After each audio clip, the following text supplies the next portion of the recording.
Hello, everyone. I'm Jennifer Winston, Application Specialist for Mindray Animal Medical. I'd like to welcome you to the second of the three free Race CE webinars hosted by Probo Veterinary and Mindray Animal Medical through CSU Vet.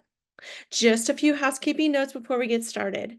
So this webinar is recorded, and this recording and all other webinar episodes are available at csuvetce.com for viewing by anyone at any time for free. Your microphones and cameras are disabled for the duration of the webinar, so you don't need to worry about that. And that being said, please feel free to submit your questions to the speaker during the presentation by typing them in the Q&A window. You'll find that window by hovering your mouse over the bottom of the Zoom screen. I'll be asking our speaker to answer them as possible at the end of the webinar. We'll be giving away some Mindray swag and Mindray Animal Brick Set. So please follow our social media. We'll be picking that at the end of the session. And most importantly, thank you to each of our webinar speakers. Just a little history about Mindray. It's founded in 1991. Mindray is one of the leading global providers of medical devices and solutions. Firmly committed to our mission, we employ advanced technologies and transform them into innovations adapted to various clinical scenarios. We serve over 190 countries and regions around the world with over 21,000 employees. But just over 6 years ago, we established a solely focused on animal medical technologies, Mindray Animal Care. It has integrated R&D, manufacturing, supply chain management, marketing, customer service, and training all in one prestigious brand. We're actually growing so fast, we're already building a new global headquarters 9 times bigger of what we have now. We have 10 R&D centers around the world, with 3 of them based in the US, Silicon Valley, Seattle, and New Jersey. We also just opened our first veterinary education center located in Finland. Our medical imaging solutions range in size, shape, and function, all to support companion animals such as felines, canines, as well as farm animals, equine, exotic animals, even lab animals for scientific research. And from the beginning of product design, we have fully considered the needs for clinical diagnosis and treatment, as well as the animal's welfare. Our transducer solutions are designed to meet the needs of large and small animals. At the same time, diversified monitoring accessories can be applied to the different patients while protecting their delicate skins. The Vetis 9 is the very first veterinary cart-based, and the Vetis E7 portable color Doppler systems equipped with the ZST platform. ZST Plus platform opened a new era of premium ultrasound imaging to support various high-end clinical scenarios. Zone image technology, focusing, and processing helps us capture real-time images of animals quicker and clearer. So tonight we are joined by my friend and amazing radiologist, Dr. Jaime Rechy. Dr. Rechy Jr. is Chief of Radiology at Veterinary Emergency Group. He received his Bachelor of Science and DVM degrees at Texas A&M. He completed small animal rotation internship at University of Tennessee, followed by radiology residency at North Carolina State. Dr. Rechy joined VEG after working in a busy specialty and emergency pet hospital, where he helped create a radiology department and mobile ultrasound unit, while also leading the intern house officer program. He currently serves as a member and chair of multiple committees in the ACVR and enjoys speaking and teaching in national conferences. Dr. Rechy has a passion for developing and delivering engaging educational content. Very thankful you're here, and it's all yours. Awesome. Thank you so much, Jen. Appreciate the intro. Thank you, CSU, for hosting this. And thank you to everyone for being in attendance. I'm hoping this can be a little bit interactive. So if you're watching this on a cell phone, if you have a browser like an iPad or a laptop or some other thing that accesses the internet, that'd be great. If you're using one of those things already and you have your cell phone next to you, have it out, because we're going to scan a QR code and it's how we're going to interact with this discussion. So think of this discussion as being very case-based, very practical.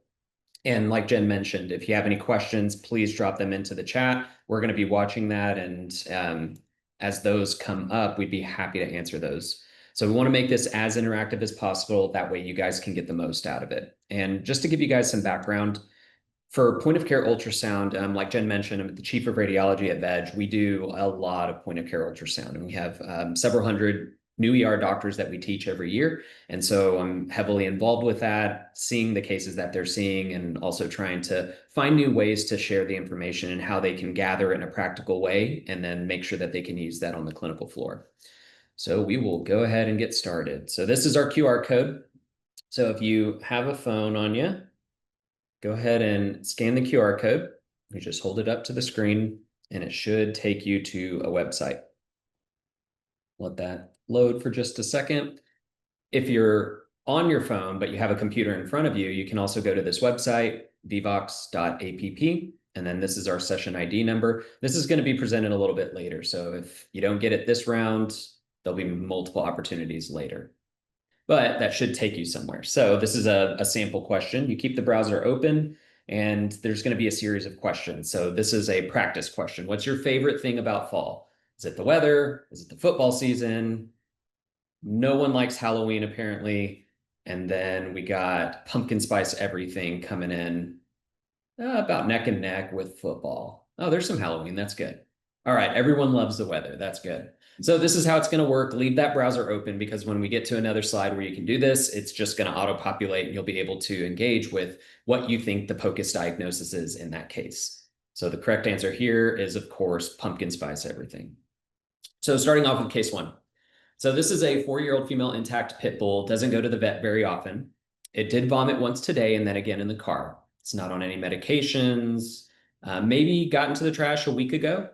And the pet owner feels that the dog's abdomen is distended, or its belly is distended. And just as an FYI, I didn't adjust these signalments or these histories to make them tricky or confusing. This is how these patients presented. And so these are real life cases that presented to the emergency room. All right, so this is our first video. We see our timer in the bottom right. And while this is playing, I want you guys to just watch it and think about if you saw this on the floor. You had your transducer in hand, it's on the patient's belly, you're in the left flank of your abdominal POCUS. What's going through your mind right now? First of all, what organ do we think this is? What are some abnormalities associated with it?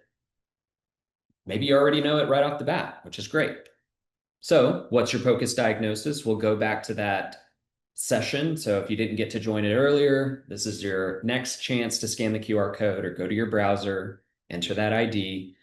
What's your POCUS diagnosis for this? So our options for this one are round cell neoplasia, hemangiosarcoma, torsion, or fungal disease.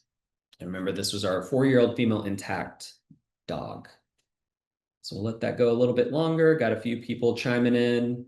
Looks like people are feeling pretty confident with torsion. Got a vote for hemangiosarcoma. And fungal and round cell, nah, not this time. So those of you guys who said torsion, you're absolutely right. This is what a splenic torsion looks like. If you haven't seen one before, hopefully you kind of burn this in your brain, because it's one of those things that is almost pathognomonic when you see it in a patient. So just some take-home knowledge for this disease process, especially if we haven't thought about splenic torsion or seen one recently. As far as the new literature goes, there's not a whole lot of new stuff associated with this. The German Shepherd dog and Great Dane we know are predisposed, not surprising. They like to tors everything. And then the thing that we look for on ultrasound, and when you're doing your point of care ultrasound, hypoechoic splenomegaly. So the spleen is generally going to be darker because of that congestion, and it's going to get larger and larger because you've tied off blood vessels. Sometimes you're still going to have blood flow into it, but blood isn't going to be able to get out of it. So that's going to result in this congestion. So hence the splenomegaly, the distended abdomen that the owner was feeling. And then this lacy echogenicity, I think, is the coolest thing that we see. So this is an example of an infarct. You can see that there's normal-ish spleen up here, but this area is infarcted. We need to think of a splenic torsion as a global infarction. And so that lacy echogenicity, that's what's described in the literature and the textbooks. Where does it get its name from? It's kind of like Nana's doily. It has this lacy appearance to it. That's what we look for with a splenic torsion. The big thing is we want to be sure that we assess that area, that lacy area, with Doppler. And when you do that, you're going to see that there is zero or absent Doppler signal in that region. And all things checks all these boxes. It calls for emergency surgery. So we want to get these guys splenectomized as soon as possible.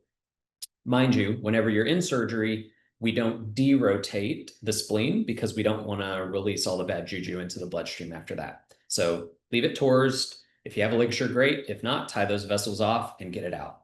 So the thing with splenic infarcts, this is kind of an earlier baby. This is not a torsion, so this is like a small version of that. Whenever I see just a focal or localized infarct like this, I usually think about what other disease processes this patient has.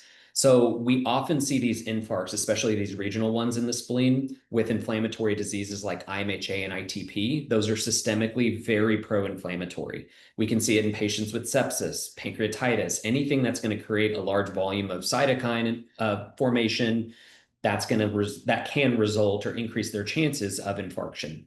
Hypercoagulopathy, so if you have a patient that has Cushing's or maybe a protein-losing enteropathy, nephropathy, if they're losing that antithrombin, they can also predispose themselves to infarcts. At the beginning, it's going to be big and swollen and hypoechoic, but over time, this region will eventually atrophy and become hyperechoic. And we want to be sure that we do Doppler on all the other organs in the belly during our POCUS, because if they're infarcting their spleen, chances are they could be infarcting other organs. So if that patient became acutely neurologic, I'd be wondering about some type of neuroischemic event. Or if that patient developed severe respiratory distress, maybe they developed a PTE.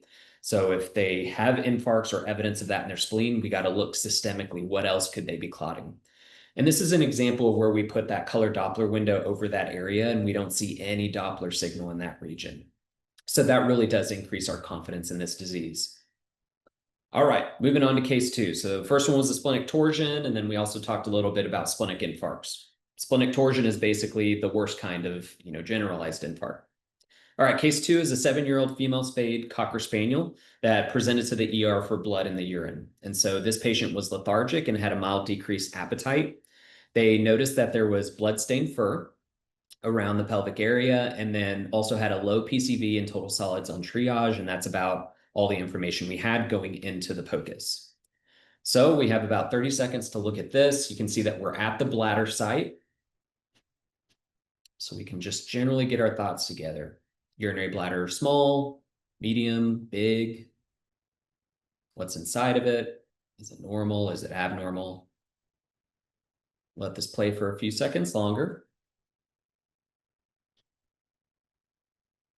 Okay. 2 and 1. All right, so here are some static images. I'll leave these up for about 10 more seconds as you're gathering your thoughts and what your diagnosis may be. Then we'll go to the grand reveal, just like we did the last one. 2 and 1. Okay, so have your phones ready. What's your POCUS diagnosis? Again, if you haven't joined yet, you can go to this website up here, type in this ID, and that will get you to the same place. All right, got some votes coming in for TCC. We have 0 for lymphoma. No one thinks it's a cyst yet. And then for hematoma, we have about a quarter. Okay, so split pretty good. We've got about 9 more seconds, 8 more seconds, 2/3, 1/3, with more people thinking this is a TCC. That is a large mass in the urinary bladder. They're going TCC. Okay, so this is actually a hematoma. And this is why I bring this case, because it's real life. I've had emergency doctors get into a little bit of trouble with this one, so I want to be sure that we've all seen an example of it. So the things that make me lean more towards this being a bladder hematoma as opposed to a TCC, one, the wall is unaffected. So whenever we see TCC or urothelial cell carcinomas, it's often infiltrating the wall. We'll look at an example of that where you can actually see the wall expanding, becoming very irregular, and for lack of a better term, mass-like. Whereas this structure, especially in that video when it was playing, it was rounded, it was very smooth. The middle of it was disorganized, but it wasn't infiltrating the wall. It wasn't effacing any of the musculature within that bladder wall, which is a key point in this. because a hematoma wouldn't do that, whereas a TCC would. And then I do want all of us to remember the acronym CHANG. So if you haven't heard that before, anytime you see a mass on an imaging modality, whether that's radiographs, ultrasound, CT, MRI, whatever, we always have to think of the process and just take that pause for a second and say, could this be a cyst? Could it be hemorrhage or hematoma, an abscess, neoplasia, or granuloma? CHANG. So we go through those 5 differentials just quickly. You don't have to spend an exhaustive amount of time on it, but the more you do it, the more you will catch things that you may have missed before. So in this case, thinking about this structure in the urinary bladder, is it a cyst? On ultrasound, it doesn't really fit that characteristic. Most cysts are going to be anechoic or hypoechoic. They're going to have fluid in them, kind of swirling around.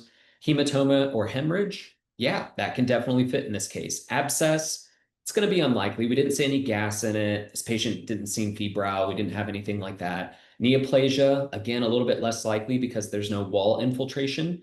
And then finally, a granuloma, some type of large inflammatory polyp. This would be, I think, exceeding the limits of what we would expect a granuloma or a polyp to be. This is more mass-like. And so hemorrhage hematoma makes a lot of sense. Patient had a low PCV, had some blood-stained fur, hematuria, a lot of it fits in this case. We always, always, always want to make sure that we put color and power Doppler on top of the structure, because with this alone, if we see and record the absence of Doppler signal, we've taken some things off the list. So most of the time, not always, but most of the time, neoplasms are going to have neovascularization. They're going to have blood flow to them.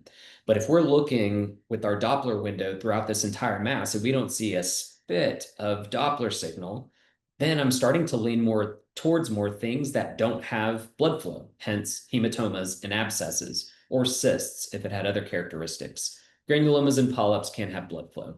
And then what about the BRAF? I think that's a fantastic test to bring up. I usually do whenever there's an audience, and it particularly comes up when we talk about cystoing or not cystoing. So overall, it's a controversial topic because needle track implantation has been reported previously. And so theoretically, if one were to see a mass in the urinary bladder and say, I'm going to do a cysto anyway, and they drag neoplastic cells along the peritoneal cavity up to the skin, and the patient develops TCC throughout the peritoneal cavity and the skin, that could get us in a little bit of trouble, especially if someone were to go back and look at that case or it became a legal case, heaven forbid.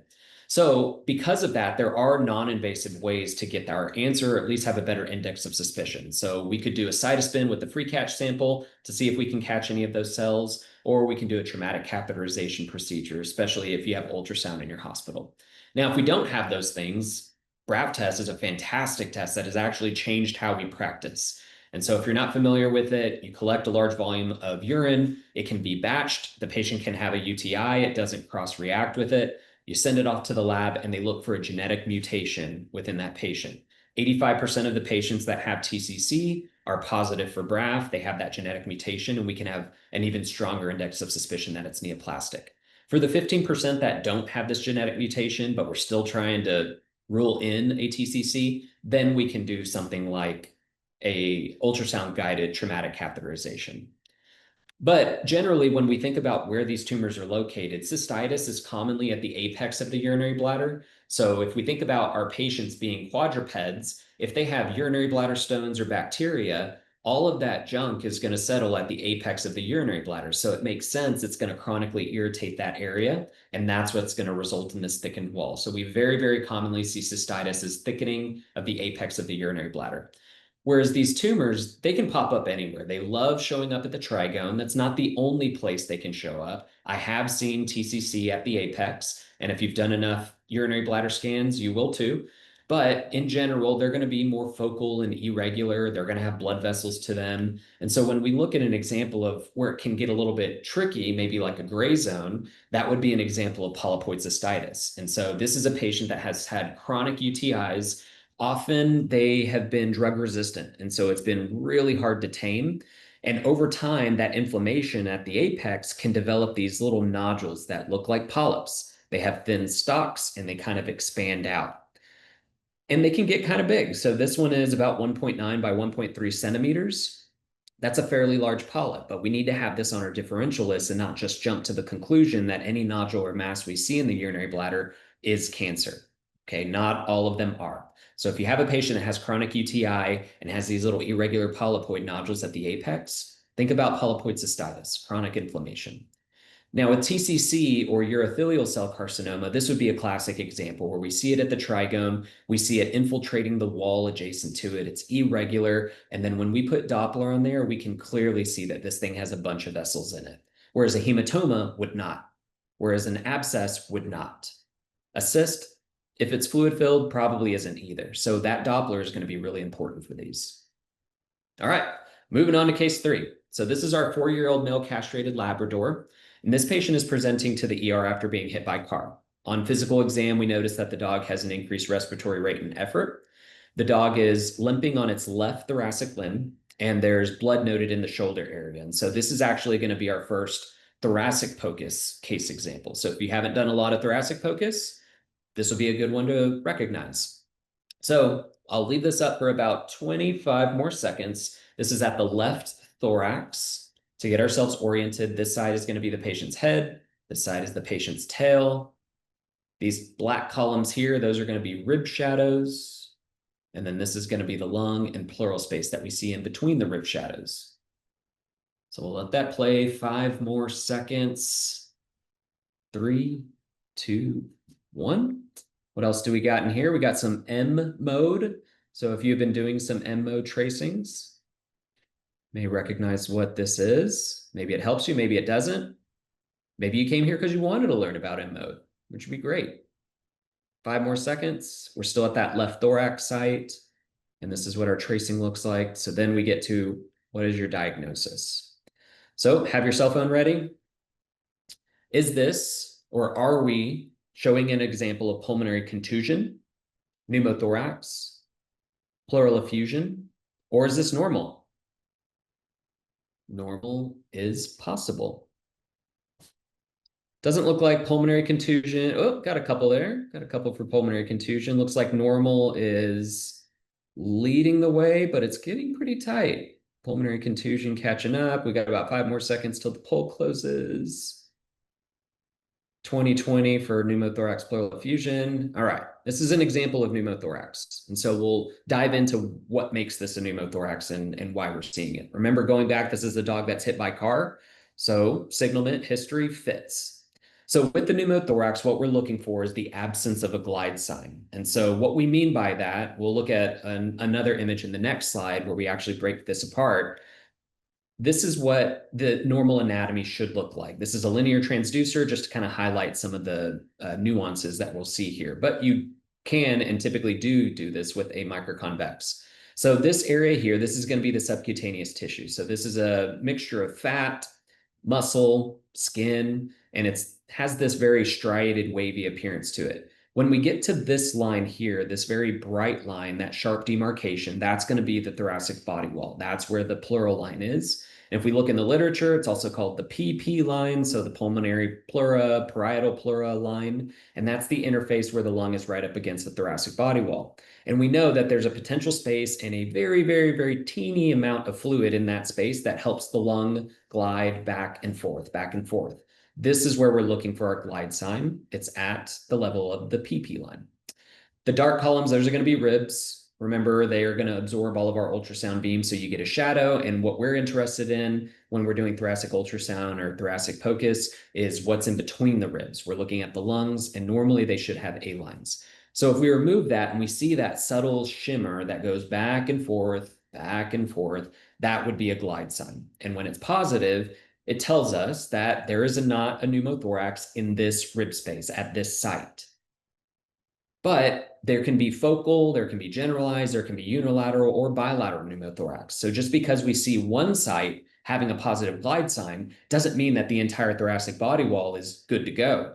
So that's the importance of making sure that we look in very different sites, different locations on the thorax of our patients. And then we do it on the opposite side. And then we record our findings. Did we see glide sign caudodorsal, perihilar, ventral, and cranial? Yes or no? And then we used M mode here. And what we can see on these 2 examples on the left, the top example where we see this kind of sandy bit here, this is normal. So this is lung motion. So whenever we do M mode, we see that this area, this is the skin, that's what that represents. And then everything distal to that is the lung moving back and forth when the patient breathes in and out. So if we see lung motion, it's going to create this sandy appearance, and it's received the term the seashore sign. That's what's reported in the literature. In a patient like the one that we just looked at, they have what's called a barcode sign. And so what we see in the barcode sign, exactly like the name implies, it looks like a barcode whenever you use M mode. And so these persistent lines are showing us the lack of motion. And so if we think of that lung falling away from the thorax, as the patient breathes in and out, there's no motion because that lung is not expanding and contracting. And so seeing the barcode sign can help us clue in our confidence that this is a pneumothorax. So if we focus here on this top video, this would be a normal patient, normal glide sign. We look at this area, that PP line, we see it shimmering back and forth ever so slightly. That's going to be normal. If we were to put our M mode line in there, it would look like this when the patient breathes. Whereas this patient, as it breathes in and out, we never see a shimmer at that PP line. Instead, if we were to put M mode on there, we would see that barcode sign because there would be a lack of motion. And remember, we're doing this multiple sites on the left side and the right side. All right, moving into case 4. So this one is a 10-year-old male castrated doodle presented to the ER for increased coughing events. The owner did mention that there was a normal respiratory rate and effort, didn't really notice any change whenever it was sleeping. We were able to get some blood work before the point of care ultrasound, mildly elevated white blood cells, and also has a high normal temperature. So is it febrile? Is it hyperthermia? I'm not really sure at this point. And then this is our thoracic image that we get. So we'll leave this up for a little bit. We're on the right side of the thorax. To get ourselves oriented again, this is going to be the head. This is the tail. All of this stuff under here, this is subcutaneous tissue, so that's fat and muscle, a little bit of skin. This is the PP line, and then we're interested in what's happening in the far field there. 5 more seconds on this video. And 1. Okay, so what is your POCUS diagnosis for this? Poll is open.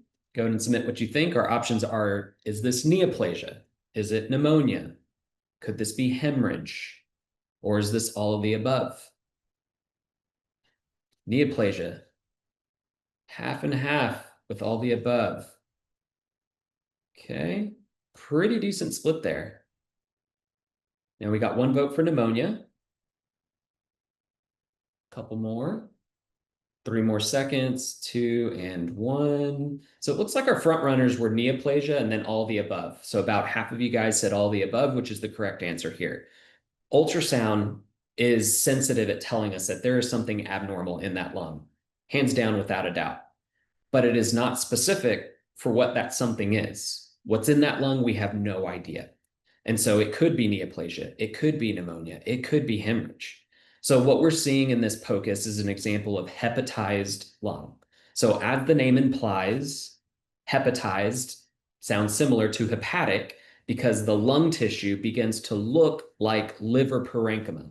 And so in this video that we see, on this side of this image, and we see that video come in and out, this is all lung parenchyma. Here we have a line right here. That's going to be the diaphragm. And caudal to that is going to be the liver parenchyma. So when the lung resembles the liver parenchyma, that's when we can get concerned about hepatized lung. But again, it's not specific, so it doesn't tell us that it is definitely cancer, definitely pneumonia, hemorrhage, or torsion. It tells us that these are reasonable differentials for this, and we need to investigate it further. It tells us that that lung is highly consolidated. And that consolidation could look like this because there are neoplastic cells infiltrated in there like a carcinoma. Or maybe this pet that had a mildly elevated temperature, like upper end of normal, limits of normal, has a really bad pneumonia. And so the important thing here to remember with hepatized lung, like we see in this video example here, if we look closely at this image, you'll notice all these bright speckles and lines, and some of them have reverberation artifact. So those are all little teeny tiny foci of gas or air that's left within the alveoli. Everything that looks kind of gray, mixed, muddy echogenicity, all of that's the consolidated lung where air has been removed from that space. So if we think that we see little specks of air in here, it's essentially air bronchograms. And so if you were to make a radiograph of this exact lung lobe, it would have that classic appearance that we typically see on rads, where you have that white or very opaque lung with branching, more radiolucent airway structures. And so if we see an air bronchogram on radiographs, we would expect it to look like this on ultrasound. And just like on rads, we can't tell that that is pneumonia, neoplasia, hemorrhage, or torsion. We need to have other clues to help us get there. So at the end of the day, we must correlate this with the patient's clinical history, other lab work that we have, and sometimes we still aren't really sure. Maybe it's pneumonia with neoplasia, or maybe it's hemorrhage with the focus of pneumonia, like a necrotizing pneumonia. And so we do often aspirate these.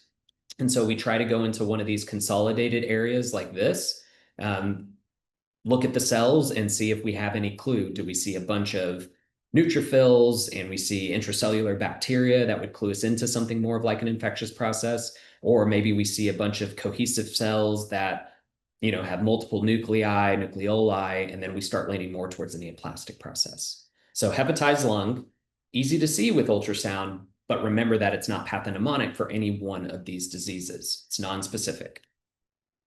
Moving into case 5. So case 5 is a 9-year-old female spayed Rhodesian Ridgeback that presented to the emergency room for collapse.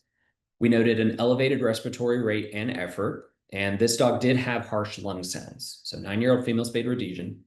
And we did note on physical exam that we couldn't hear the heart very well. So harsh lung sounds, increased respiratory rate and effort, can't hear the heart. So we start off with our thoracic pocus. This is going to be our first cine loop here. We're in a caudodorsal lung. Get ourselves oriented here. This is going to be towards the head. This is towards the tail, sub-Q stuff here, PP line. We can see a glide sign here, which is a good sign. So it's not a pneumothorax. See these dark areas? Those are going to be rib shadows. We're interested in what's going on between the ribs. Okay. And then we did a cardiac pocus. So this will be our first case example of a cardiac case. All right, we'll let that play to get ourselves oriented if you haven't seen a lot of cardiac echo or cardiac pocus.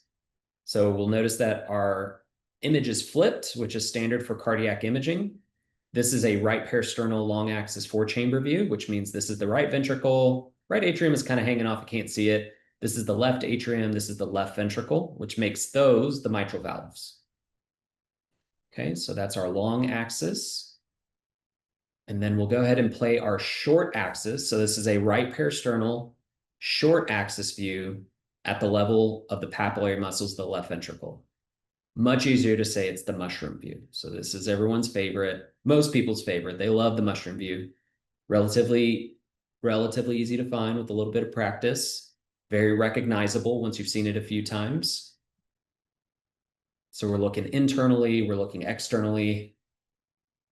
Okay. So what is your POCUS diagnosis going to be? Poll is open. Go ahead and should be able to start submitting our answers here. Now, this is a word cloud, so you type in what you think it is. And then whatever answer is provided the most and most frequent, that one is going to get bigger and bigger. DCM with edema, nice. Nice little qualifier there. Lots of votes for DCM. Pericardial effusion. Okay. And poll is closed. So because DCM is the biggest, then we also got second place with the DCM with edema. That's what we're going with here. So that is correct. This is a dilated cardiomyopathy with left-sided congestive heart failure. So active left-sided heart failure. So going back to this, some new things, or maybe if we haven't thought about DCM or seen it very recently, common in Dobermans and Great Danes, not surprising. But we do need to be mindful that nutritional DCM can be in any breed. And so I've seen it in a Pomeranian, for example, DCM. These nutritional DCMs, a lot of controversy about it. There's a lot of literature about it trying to come out. And so we're learning more. What is the culprit for it? We don't really know. Thought maybe originally, maybe it was taurine, to be determined. I think there's a lot of different information out there. So continue going to continuing education, continue listening. But nonetheless, we do see that diets that are exotic or maybe grain-free or maybe lentil-based or who knows what seem to have some type of connection, maybe not a true causation, but they have been correlated with dilated cardiomyopathy. And I did a lot of echocardiograms in private practice, and I've seen it firsthand. And these patients, we see it, we recognize the DCM, we get the history, they're on one of these grain-free or exotic diets. They are removed from the diet, we supplement taurine, get them on another diet, recheck their echoes, and their systolic function comes back. And so I don't know exactly what's causing it, but what I can say is that I've seen cases get better from this. Some don't get better, but we have seen them come back from it. And so remember that the first signs of congestive heart failure are going to be elevated respiratory rate and heart rate. And so if we are doing our physical exam, or you do your point of care ultrasound and you're thinking maybe this is heart failure, we have to make it make sense with how that patient is presenting. And so if you see a heart that's like this, that's not contracting very well, it very well could be DCM, but if they have a normal resting respiratory rate, a normal heart rate, and they're wagging their tail looking at you, they're probably not in failure yet. And so just because we see a diagnosis on our cardiac POCUS of DCM or are highly suspicious of DCM doesn't mean they have to always be in heart failure. So we could try to provide some medication, maybe change their diet, do whatever we need to do for them to try to prevent them from going into a stage C.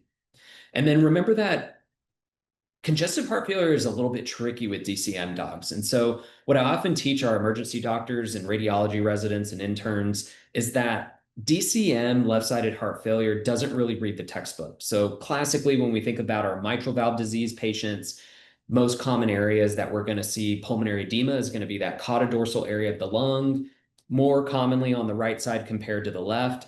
DCM dogs do whatever they want. And so they can place their pulmonary edema caudodorsally like that. I've seen them put it entirely ventral in the lung, and then some where it basically just looks like a whiteout in all of their pulmonary parenchyma.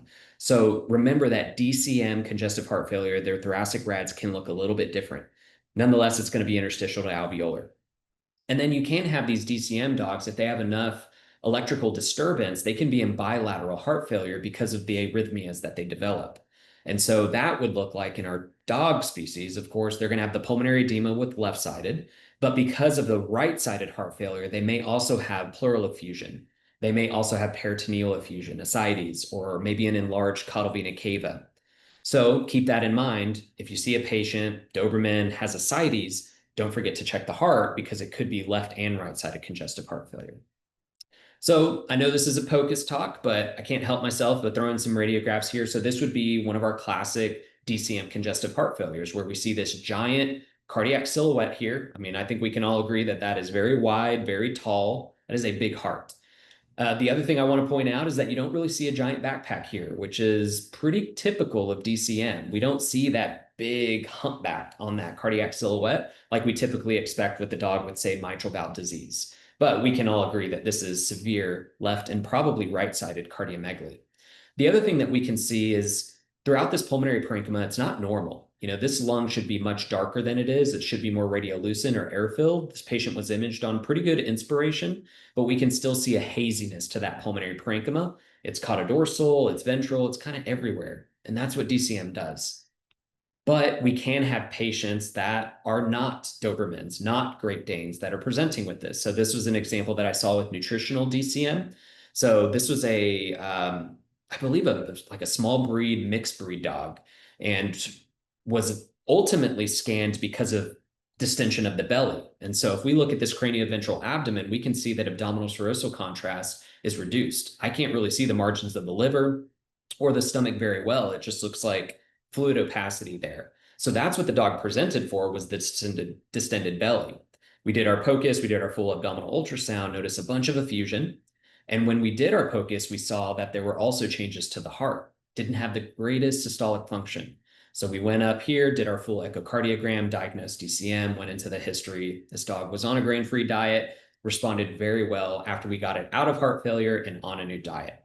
So just remember nutritional DCM, any breed, and diet history is going to be paramount in those guys. So Great Dane, Doberman, those are the poster children for this, of course, especially when we do our cardiac POCUS at the mushroom view and we see this very poor or reduced systolic function. And so generally speaking, the number that we're looking at, and you probably have this on your ultrasound machine if you kind of poke around your cardiac measurements, but what we're measuring here is fractional shortening. And so there's a different populations of people have, cutoffs for this. Like, is it 25%? Is it 20%? But I think many people can agree that if you have a fractional shortening, if you have a patient that has a fractional shortening less than 20%, that implies reduced systolic function. Now, I'm not saying contractility because there are purists out there who say you can't say contractility. That's not what you're seeing on echo or cardiac POCUS, which is true. So we say systolic function. When we see that heart and it's not squeezing very well, it has poor or reduced systolic function, and that correlates commonly with a fractional shortening of less than 20%. Normal patients typically are going to fall around the 40 to 50, sometimes in the 30s, just depending on the breed. We don't want to give, if a patient has a fractional shortening of 35, 37, that doesn't mean they have DCM or sepsis or anything like that. But 40 to 50-ish is what we think of a normal fractional shortening. And then you can have a fractional shortening that's too high. So when it's above 65%, that's when we start thinking about hyperdynamic systolic function. And so most of the time we can see that in patients that have decreased preload. And so that could be a patient that has sepsis, could be a patient that has severe mitral valve disease. But in those cases, that heart is pumping too much, trying to compensate. So if you're doing some M mode on your cardiac POCUS, this would be a patient that was normal. This dog didn't fall between the 40 and 50, but for this dog, a fractional shortening of 34 was totally normal. When we compare that to a DCM dog, notice how that M mode tracing expands whenever we measure that internal diameter of the left ventricle. And this dog did have a fractional shortening of 20%. And so we're most interested in this diameter here, which is that internal diameter of the left ventricle. And so we can see our line being drawn here in that mushroom view. So when we look at it, even if you're not doing M mode consistently, or you're just getting into cardiac POCUS, you can still make some pretty educated guesses on this. And so the subjective piece of this is just as important. And so I remind our ER doctors about that. Just because you're not doing measurements and you know all about fractional shortening, that's okay. Look at the subjective nature of these and start taking note. If you can get the mushroom view and kind of burn this image in our mind that this is what a normal heart looks like when it's contracting down, that systolic function, that fractional shortening is about 40 to 50%. Whereas when we compare that to a DCM dog or a dog that has poor systolic function, we can see that there just isn't a lot of squeeze there. And that internal diameter of that ventricle is very dilated. So even just eyeballing these two side by side, we can have a good index of suspicion that this one's severely abnormal. Now, we do want to make sure that it's not septic. We want to make sure that it's not because of severe mitral valve disease or anaphylaxis or anything else that can cause systolic function disorders. But, if it fits, like our patient, Doberman, elevated respiratory rate and effort, et cetera, then we can start going towards this diagnosis. Okay, so mushroom view. At the end of the day, if you have a sad mushroom, it's big, you don't have good systolic function, think about DCM, especially in these two breeds. All right, we're going to go through our last couple of cases a little bit faster just so that we can get to our question Q&A time at the end. So our case 6 is a 9-year-old female spayed beagle presented for lethargy of about 3 weeks, not eating or drinking for a day, has vomited twice, yellow liquid, and has really declined over the last 24 hours. Okay, so this is our subxiphoid site. If you had to ask me which one is my favorite site in a POCUS, it's the subxiphoid. You get so much information here. You can see the heart through the diaphragm there. You can see the caudal lungs, the pleural space, the abdomen, a little bit of liver, gallbladder, some stomach peeking in. Okay, this is another view here where we fan just a little bit lateral to the gallbladder.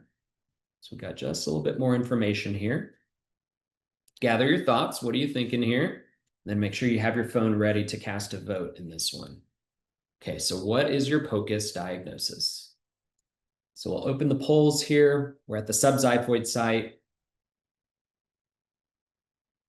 And this is a type in. Got a mucocele, which I think is mucocele. There he is, mucocele. Love it. Mucocele, big, loud and proud. I love it. So this is a mucocele, right? We'll click through this. Gallbladder mucocele, absolutely. It's a Michelle. Yeah, I mean, maybe this gallbladder mucocele, maybe its name is Michelle. I don't know. Mucocele. All right, so the exact mechanism is still unknown. There is a little bit of literature that's come out recently where we have gotten some updates on this, but there's still a lot of question marks. And so we don't know exactly why some patients develop this and why others don't.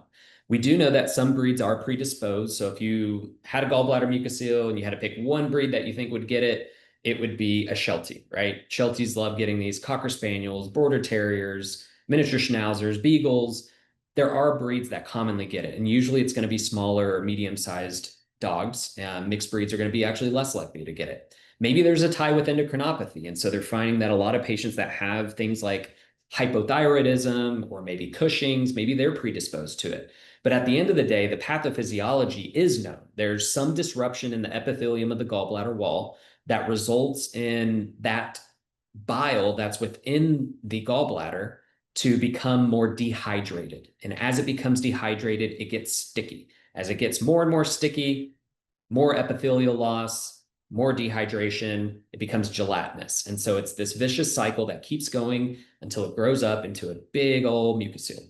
So recently, there was a pretty big case series here, which I'll show you guys the authors on that if you want to look it up later. Gallbladder rupture is associated with the decreased survival time. And so there was a paper before this that said if they were sick or not, that seemed to be the biggest thing with decreased survival rates. But this larger case series found that if the gallbladder is ruptured, not surprising, they do have a decreased survival rate. They also found that if they cultured positive, so if there was a concurrent gallbladder infection and they had bacteria and now bile peritonitis with infection, those also had a decreased survival rate. And so on POCUS, what we need to look for is adjacent effusion and bright fat. Those are going to be our clues that there is perforation already or it's knocking on the door. It's going to perforate very, very soon. And ultimately, we need to get that patient to surgery sooner than later. And we also need to remember that the contents can migrate. And so you can have these gallbladder mucoceles that perf and then float around in the abdomen. So you could find a mucocele next to the urinary bladder. Pretty cool case. If you have that, save it, call me, send it to me. I love seeing them.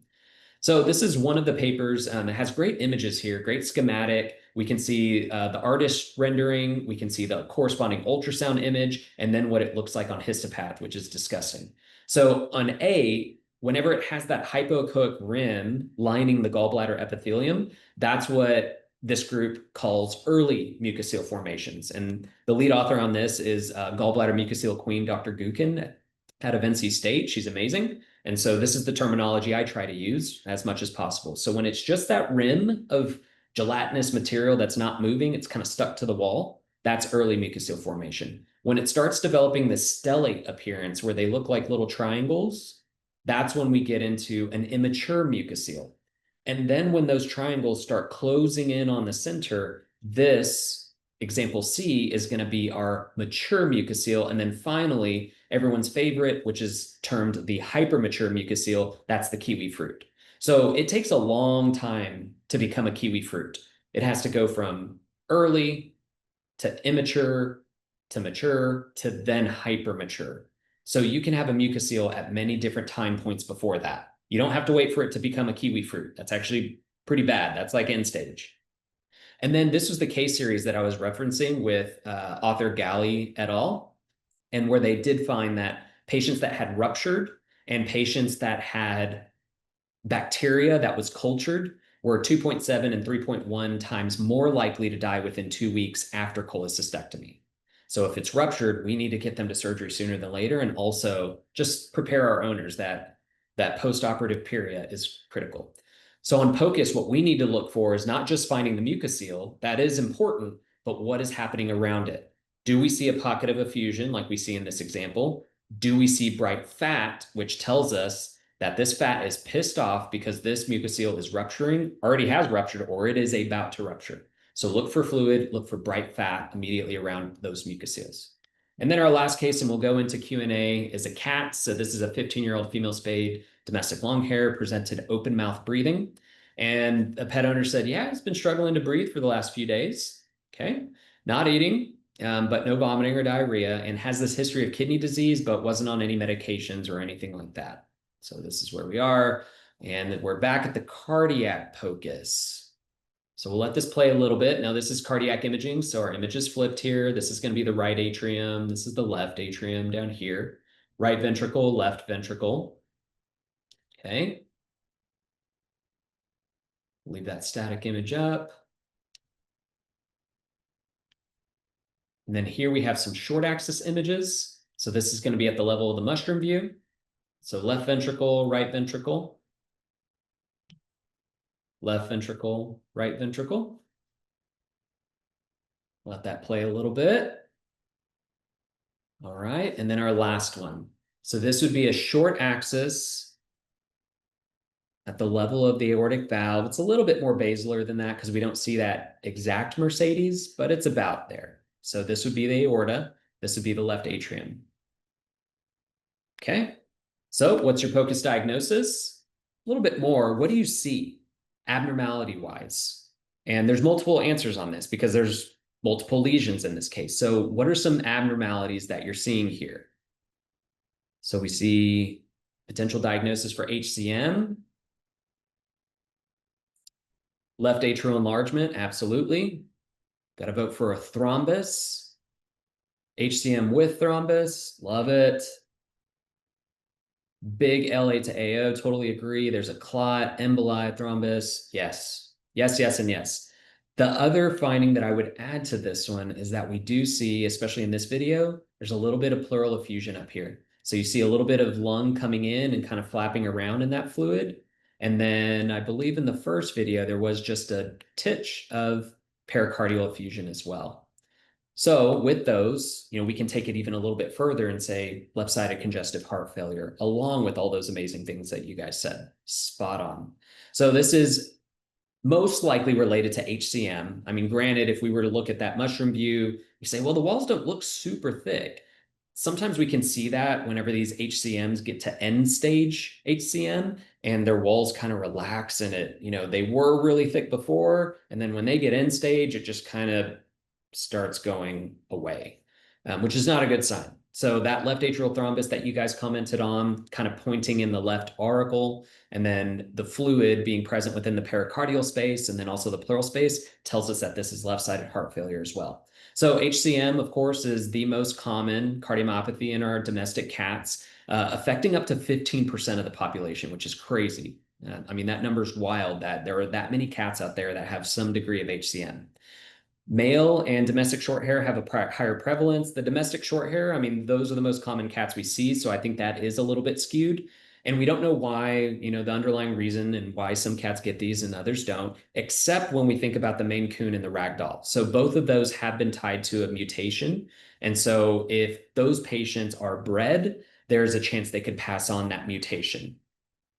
And then it's a diagnosis of exclusion. So what do we mean by that? Well, the ACVIM consensus statement has a really good diagram that I think summarizes this beautifully. So this is about 5 years old now, but if you haven't read it, definitely download it. It's open access, just really goes into the nitty-gritty of how we classify, diagnose, and manage these cardiomyopathies in cats. But the big thing I want to highlight and why it's a diagnosis of exclusion is a lot of people, when they're doing cardiac POCUS, especially in the beginning, whenever they see a thick wall on a cat's left ventricle, they jump to HCM. This is cardiomyopathy. We're going to start cardiac meds, it's heart failure, et cetera. But what we need to pause for a second and say, it's HCM phenotype. These things can all cause thickened left ventricular walls, and they can measure just as thick as a cat that truly has HCM. So we need to pause and go through these differentials first. Could it be systemic hypertension? Does this patient have reduced preload with things like severe hypovolemia, severe dehydration? Could it be neoplastic infiltration like lymphoma? Transit myocardial thickening, which I have no idea how that works. They have a thick heart and then it goes away. Acromegaly. Does the cat look like an acromegalic cat? Hyperthyroidism, super common, and cats can often have both. And so we just need to pause. If we see a thick left ventricle, we need to think of all of these. These are all HCM phenotype. Once we ruled those things out, then we arrive at hypertrophic cardiomyopathy, and then you can get into these other classified cardiomyopathies as well. All right. So in summary, we talked about some abdominal POCUS. We got a little update on gallbladder mucoceles, looked at some cardiac and thoracic POCUS as well. Long story short, if you're not doing a ton of POCUS in your practice yet, we should be as much as you can. So any CE opportunity that you have, practice, practice, practice. Look at normal patients, look at patients that are undergoing elective procedures, and just give yourself one goal every week. Today, I'm going to find the left flank or left kidney. Today, I'm going to find the caudal vena cava. I'm going to find the mushroom view and just focus on doing as many cases as you can. Sign up for labs, training labs, get that hands-on experience, find a local mentor, do whatever you can to get really good and comfortable at POCUS because it is a game changer in our practices. All right, that's all I got. Well, I just have to say, every time I'm around you, I learn more and just in awe of the way you teach. So thank you so much. It was super interactive, educational, just really nice. So I'm going to, any questions? I don't see any on the chat at this point, but again, please, thank you all. Thank you, Dr. Jaime, just really wonderful. Please follow any of our social media. We are giving away some great prizes tonight. All the CE certificates will also be mailed to you within about a week, and this is recorded, and you can see it on the CSU Vet CE website. And besides that, please register for our next CE. So Dr. Carol Loyler will talk about using the ultrasound as a stethoscope. So take care and look out for each other. Thank you so much. Thanks, Jen. Thank you, everyone.